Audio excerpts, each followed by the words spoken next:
Hello everyone! In today's video we are going to start assembling our quilt. This is called Sew the Center. It's the middle of the quilt. Now I just want to say that this is all I am doing for my quilt. I'm going to assemble all of the pieces and then I'm going to take a 2.5-inch strip of fabric and border the quilt. I don't want to make my quilt super large. I want to keep it on the throw side. So this is as far as I'm going in making this quilt. If you want to make the extra borders, you're going to have to go to beinmybonnet.co.blogspot.com and follow along with Lori, and she'll give you the step-by-step process to add the extra borders and make the quilt larger. Okay, so let's get started. Okay guys, so let's get started. Let's collect all of the items we're going to need today.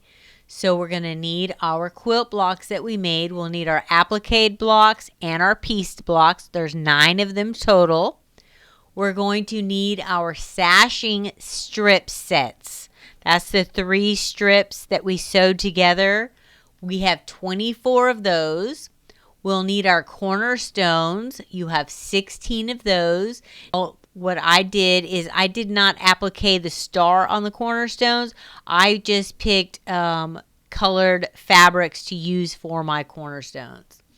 And then I used 2.5-inch strips with the fabric to go all the way around the quilt once I sew my rows together. Okay, so now that we have all of our pieces ready, we're going to start laying out our quilt. So let's talk about how we do that. So we're going to lay it out in rows.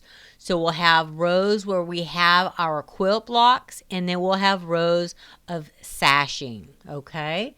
So let's just quickly go over it, and then we'll look at the whole diagram of every row and what we're going to put in each row. So this is just an example where you have the row with the quilt blocks. You'll have a sashing strip. You'll sew it to the side of the block, in between the blocks, and then at the end of the row, okay? And then for your sashing rows that are going to go at the top and the bottom of each row, you'll have your cornerstone block, and then sashing, cornerstone, sashing, cornerstone, sashing, and cornerstone. And then once we make all of our rows, we'll sew our rows together, okay? All right, so pictured here is our diagram of every row in our quilt and what we're going to sew where.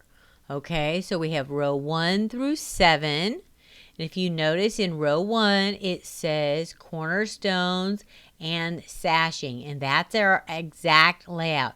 And all of our blocks are numbered so you can see where we come up with the total pieces for assembling it, okay? So row 2, notice it's a pieced block first, and then in row 3, it's an applique block first. And then in row 4, and then in row 6, you have another pieced block first. So look at the layout so you can see how the applique blocks are and then where the pieced blocks are, okay? All right, so go ahead and get all of your quilt pieces and lay them out either on the floor or your bed, wherever you have a nice big flat surface, and lay out your sashing, your cornerstones, everything so you know where you want everything. And then take your rows one at a time to the sewing machine and sew them together, okay? Once you have all of your rows sewn, then we'll sew the rows to each other to finish our quilt. Okay, so pictured here, I have it laid out on a queen size bed. And as you can see, it is quite large just with the quilt blocks and the sashing. I think with the 2.5-inch border, it was like 68 inches square.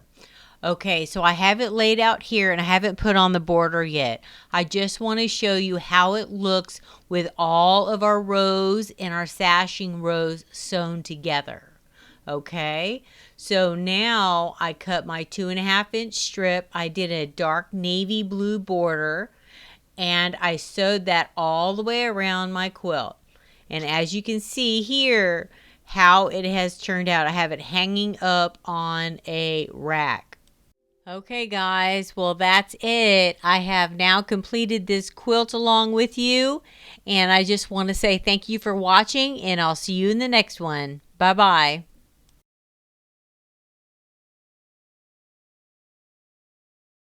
Like and subscribe to Grandma's channel. Like and subscribe to Grandma's channel.